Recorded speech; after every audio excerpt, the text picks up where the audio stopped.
Ladies and gentlemen, I came here today not to talk to the version of you that's comfortable.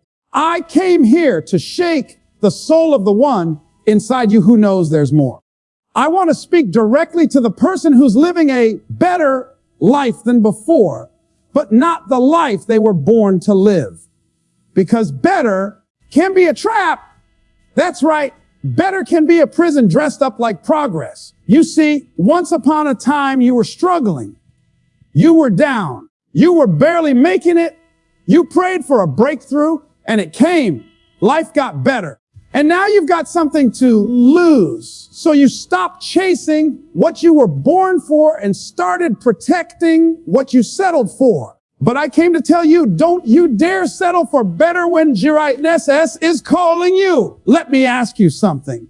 Is better where your dream ends? Is better where your vision dies? Is better the ceiling or just a step on the staircase? See, the problem isn't that people are failing. It's that they're succeeding at the wrong things. They're stuck in a comfort zone called better and calling it a finish line. But deep down, they feel it. That itch, that nudge, that quiet scream in the middle of the night. This isn't it. There's more. You were made for more. Let me tell you something. If you're going to answer that voice, you've got to be willing to break the better. You've got to break the routine that keeps you safe. Break the mindset that says, this is good enough. Break the applause of others that tricks you into staying where you are. Because where you are is not where you're meant to be. You've got more inside you. More fire, more fight, more future. But here's the deal. You don't get to greatness without breaking better. Better is the enemy of best. Better is where good people go to stop growing. Better is where champions die in silence. I know someone out there is thinking, but I worked hard to get here. Yes, you did. I respect that. But I came to tell you, your current success is not your final destination. It's just the starting line for what's next.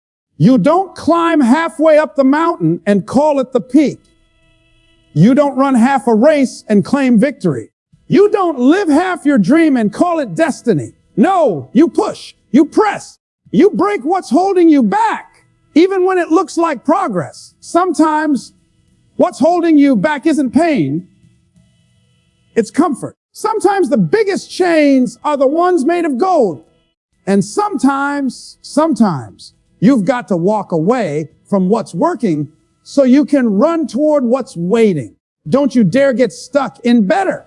I remember a man who had a good job, good benefits, good life, comfortable, stable. But every day he looked in the mirror and saw a giant trapped in a tiny story. He kept hearing a voice that said, there's more in you. And one day he broke the better. He stepped out. He risked comfort for calling. He walked away from applause and walked into his assignment. Was it easy? No. Was it worth it? Absolutely. Because that man wasn't born for average. And neither are you. You were born to lead, born to rise, born to shake this world with your gift. And let me be clear, I'm not telling you to be reckless. I'm telling you to be real with yourself, to stop pretending that comfort is enough, to stop dressing up fear as wisdom. Fear says, stay where it's better. Courage says, break better and build unbelievable. You've got dreams buried under years of good enough. You've got books unwritten, songs unsung, businesses unborn. All because you believe better was the goal. But better is just the middle. Destiny doesn't live in the middle. Destiny lives on the other side of discomfort, on the other side of faith, on the other side of breaking the better. I want you to remember something. A caterpillar in a comfortable cocoon is still dying slowly if it never breaks free. Some of you have been in that cocoon too long. You've outgrown your environment. You've outgrown your routine. You've outgrown your excuses. And now it's time to stretch, to break, to fly. There's something inside you that this world needs. And it's not found in comfort. It's not found in safety. It's found in your willingness to break free. So today I challenge you, don't go back to comfort. Don't go back to safety. Don't go back to better. Break the better. Break it like your life depends on it. Because it does. Break it because your children are watching. Break it because your gift is waiting. Break it because your legacy is begging for more. And when you do, when you finally break the better, you'll realize something powerful. You were never meant to settle. You were always meant to soar. It sounds almost backwards, doesn't it? We live in a world that celebrates better. Better than last year. Better than before. Better than average. And that's where many people stop. They achieve something a little higher than where they were, and they get applause. They get recognition. They get a sense of pride. And then they get stuck because better feels like progress. And it is. But it's not the final destination. People often mistake better for arrival. They think because things aren't as bad as they used to be, it means they've reached their peak. But the truth is, better is just a bridge. It's not home. And the danger is that once you get to better, you start building walls around it. You settle. You protect it. You cling to it like it's the best it'll ever be, when really it's just a stepping stone to something greater. That's why better is the most subtle form of sabotage. It doesn't feel like failure. It doesn't feel like quitting. In fact, it feels like winning. And because of that, people stop stretching. They stop risking. They stop pursuing the greatness that's buried deep inside them because they've convinced themselves that better is enough. But let me tell you something. Nobody was born for better. You were born for best. You were born to push past limits, not to stop just because things got easier. If a tree stopped growing once it reached better, we'd never see forests. If inventors stopped improving once things got better, we'd still be in the dark. The real danger of better is that it gives you just enough satisfaction to kill your hunger. It gives you just enough comfort to make you stop asking what else is possible. You stop listening to that inner voice that used to scream for more. It gets quieter, softer, until one day you can't hear it at all. And here's where most people live. In that quiet, numb, down place called better. They wake up each day doing work that no longer excites them, living lives that don't set their soul on fire, smiling through routines that once felt like progress, but now feel like walls closing in. It's not the worst version of life, but it's not the best either. Better lets you sleep at night, but it doesn't make you dream. It pays the bills, but it doesn't pay your purpose. It keeps your reputation clean, but it doesn't stretch your potential. It lets you survive, but it never lets you soar. So when I say better is the enemy of best, I mean it's the smoothest, most deceptive distraction from your destiny. It tells you you've made it when you've only just begun. It tricks you into thinking the mountaintop is beneath the clouds when the stars are still waiting above. This is not about greed or perfection. This is about fulfilling the assignment that was written in your bones. It's about not dying with your best still trapped inside you because you settle for something slightly improved. It doesn't come with bars or chains. It comes with routines, paychecks, and praise. It shows up as the quiet applause of others telling you you're doing great, even when you know deep down you stopped growing a long time ago. Comfort doesn't yell at you. It whispers. It pats you on the back and says, you've earned this. Take it easy. Stay right here. And because it feels good, because it looks safe, because it's what everyone else wants too, you start believing that staying where you are is the wise thing to do. But what if I told you that comfort is one of the most dangerous places you can live? What if I told you that what you're calling stability is actually a trap? Because once you get comfortable, you stop chasing, you stop dreaming, you stop risking, you stop doing the very things that once got you to where you are. And without realizing it, you go from becoming more to just maintaining what already is. Progress requires pressure.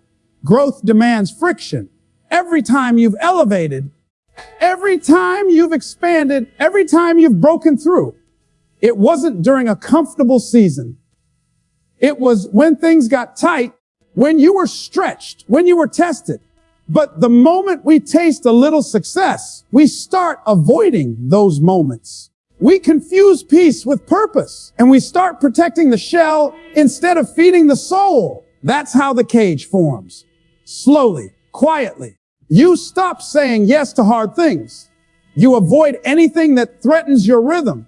You stick with what's familiar, even if it no longer fuels you. And just like that, you're locked in, not by failure, not by fear, but by comfort. And because that comfort looks like a good life. No one ever questions it. Not your friends, not your family, not even you, until the hunger comes back.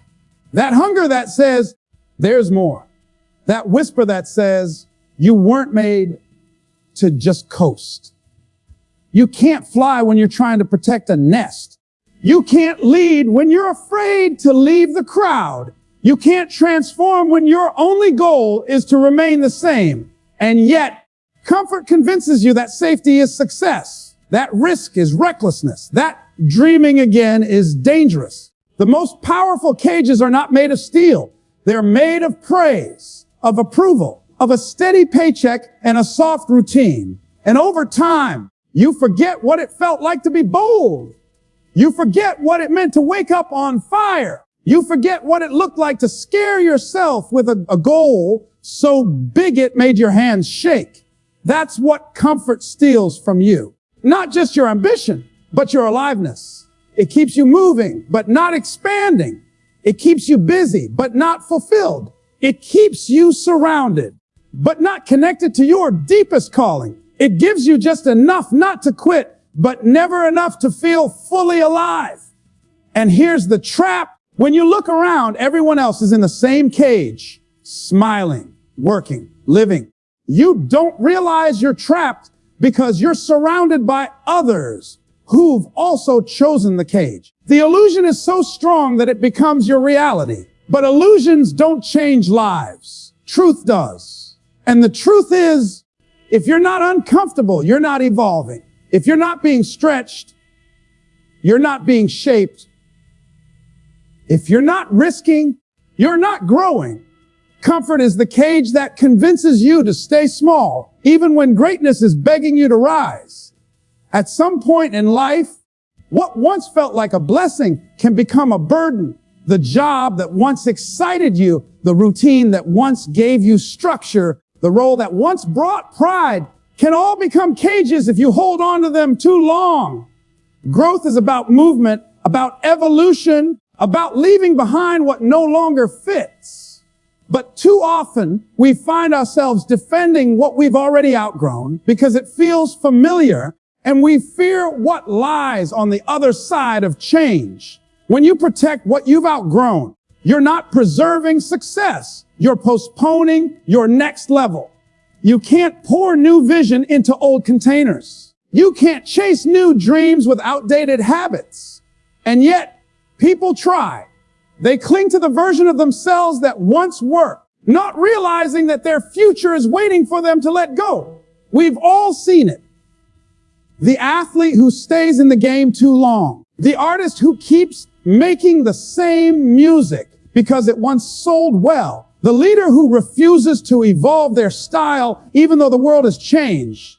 They're not failing because they lack talent. They're failing because they're defending a past season that no longer applies. Growth doesn't happen by maintaining what's comfortable.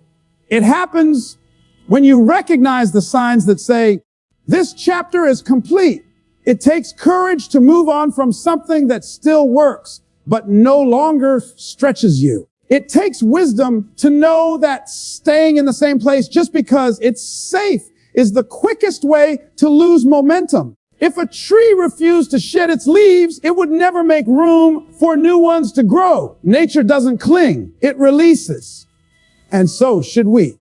You've got to be honest with yourself. What are you holding on to that no longer serves your growth? What routines, relationships, environments, or mindsets are you still protecting because they once helped you survive, even though they no longer help you thrive? You can't step into the next version of yourself while dragging along the dead weight of what you've already outgrown. This is why some people feel stuck, even though everything looks good on the outside. They've reached a level where they're stable, respected, and maybe even admired, but deep inside, they know they've stopped expanding. They've turned their progress into a prison. They've become curators of a past victory rather than creators of a new one. There's a moment in every journey where you realize the very thing that got you here can't take you further. That's when the choice comes. Do you keep protecting it, polishing it, pretending it still fits? Or do you step out, risk something new, and make room for your next transformation? It's not about disrespecting the past. It's about refusing to let your past become your ceiling. Real growth is uncomfortable because it forces you to admit that good isn't good enough anymore. It asks you to let go of what others admire in you so you can become who you were meant to be, not just who you learned to be. It challenges you to leave behind tools, strategies, or identities that once made you feel powerful, but are now holding you back. You don't need to apologize for evolving. You don't need to feel guilty for wanting more. But you do need to stop guarding what you know you've outgrown. Every time you protect the old, you delay the new. Every time you cling to comfort, you kill momentum. Growth doesn't knock. It waits for you to unlock the next door. And that only happens when you stop trying to preserve what you were and start building who you're becoming. Fear is subtle. It rarely shows up as panic or screaming. Most of the time, it disguises itself as logic, as caution, as being realistic. It tells you to slow down when your spirit says speed up. It tells you to be quiet when your soul is screaming to speak. It tells you to stay where it's safe, even when you know deep down you were built to soar. Fear has one job: to keep you where you are, and it's good at it. It speaks in your voice, using your past experiences and failures as proof that you shouldn't move forward. It shows you the worst possible outcomes and asks, can you afford to lose? But purpose doesn't play by those rules. Purpose doesn't ask for permission. It doesn't wait for everything to make sense. It doesn't care if the conditions are perfect. It only asks one thing: will you move? Will you trust the pull that's bigger than your fear? Because purpose doesn't scream. It pulls. It nudges. It keeps showing up in your dreams, in your restlessness, in that feeling you get when you see someone else doing what you know you were called to do. Fear thrives in predictability. Purpose lives in possibility. Fear wants you to build a life you can control. Purpose pushes you to build a life that demands courage. And here's the truth: every time you choose fear over purpose, you delay destiny. You shrink your vision. You silence your gift. You start negotiating with what you were made for. You begin to rationalize why it's okay to stay where it's comfortable, even though something inside you is breaking from the weight of your own potential. Fear says you're not ready. Purpose says you'll grow on the way. Fear says you might fail. Purpose says the failure is part of the shaping. Fear says, what will they think? Purpose says, what happens if you don't? Fear is loud in the beginning, but quiets down when you move. Purpose is quiet in the beginning, but gets louder the more you walk with it. That's why some people never find their purpose. Not because it isn't calling, But because they're too busy listening to fear, you can't serve both. You can't say yes to fear and yes to purpose at the same time. One will always cancel out the other. Fear will keep you standing at the edge, looking at the water, wondering what it would feel like to jump. Purpose will shove you off the cliff and teach you to fly on the way down. And when you land, you realize you were never meant to play small. You were meant to break the mold, shift the room, leave a legacy. People will tell you to wait until the timing is right, until you've got more money, more followers, more security. But purpose doesn't wait for perfect conditions. It thrives in faith. It grows in action. It shows up when you decide that fear no longer has the final word. Every breakthrough you admire, every leader you look up to, every story that inspires you, it all started with someone who decided to stop letting fear win. Fear is temporary, but regret is forever. The longer you stay in a space where you know you don't belong, the heavier it becomes. You start losing pieces of yourself. You start questioning your worth, not because you aren't capable, but because you've allowed fear to shrink your identity. Purpose calls you to reclaim it, to step into the unknown, not because it's easy, but because it's necessary. Because staying small won't protect you. It will only poison you with what ifs. Fear says stay. Purpose says break free. One leads to survival. The other leads to transformation. There's a fire in you that can't be explained by circumstance. A pull that has nothing to do with where you were born, how much money you have, or what anyone else thinks is realistic. It's the reason you've always known you were different. It's the reason you felt uncomfortable in places where others seemed content. It's not arrogance. It's not impatience. It's calling. And that calling isn't asking you to blend in or just get by. It's asking you to rise. Settling is what happens when the world convinces you that average is acceptable, that survival is enough, that dreaming is dangerous. It happens when you start believing that stability is success and that risk is irresponsible. But deep down, you know you weren't designed for the sidelines. There's too much strength in you, too much vision, too much destiny written into your DNA. You were not made to play it safe. You were not made to lower your standards just to fit into someone else's idea of normal. You were made to break limits, not live within them. Every time you settle, a part of you shrinks. A part of your gift gets quieter. Your light dims a little and life starts to feel smaller than it should. You wake up going through motions instead of chasing moments. You stop aiming high because high starts to feel unrealistic. But unrealistic is where your purpose lies. Soaring isn't about ease or perfection. It's about elevation. It's about rising above what others think is possible, about taking the risk of living fully instead of dying slowly in safety. You can feel it when you're settling. You can pretend, you can rationalize, but you know. You feel it when you accept less than what you're capable of. You feel it when you lower your voice to keep peace or say yes to things that don't align with who you are. Settling looks like success to the outside world, but inside it feels like suffocation. You don't need a breakdown to tell you you're off track. You just need to be honest enough to admit that where you are no longer matches who you are becoming. Soaring isn't about having it all figured out. It's about being willing to take the leap, to trust the wings you've been given, even when the sky looks uncertain. It's about giving yourself permission to want more, to dream bigger, to believe you're allowed to rise. And when you start soaring, everything changes. Your vision expands. Your circle shifts. Your standards rise. You stop begging for permission and start walking in authority. You stop apologizing for wanting more and start owning the fact that you were always meant for more. You weren't put here to settle into someone else's expectations. You weren't born to just blend in, to play roles, to follow the script.